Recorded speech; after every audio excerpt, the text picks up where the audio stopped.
দীর্ঘদিন ধরে ইতালি যেতে আগ্রহী বাংলাদেশি কর্মীদের ভিসা আবেদনের বিষয়ে সিদ্ধান্ত না নেওয়ায় উদ্বেগ প্রকাশ করেছেন পররাষ্ট্র উপদেষ্টা মোহাম্মদ তৌহিদ হোসেন। বুধবার ইতালির পররাষ্ট্র ও আন্তর্জাতিক সহযোগিতা মন্ত্রণালয়ের উপমন্ত্রী মারিয়া ত্রিপোদির সঙ্গে বৈঠকে পররাষ্ট্র উপদেষ্টা এই উদ্বেগ প্রকাশ করলে ইতালির উপমন্ত্রী ভিসা আবেদনের বিষয়ে দ্রুত সিদ্ধান্ত নেওয়ার আশ্বাস দেন।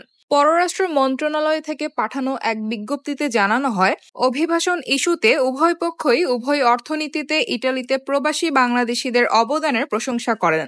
তারা অনিয়মিত অভিবাসন, মানব পাচার এবং অভিবাসী শোষণ মোকাবেলায় যৌথ প্রচেষ্টার প্রতিশ্রুতি দিয়ে আইনি অভিবাসন পথ প্রসারিত করার প্রয়োজনীয়তাকে অগ্রাধিকার দিয়েছে।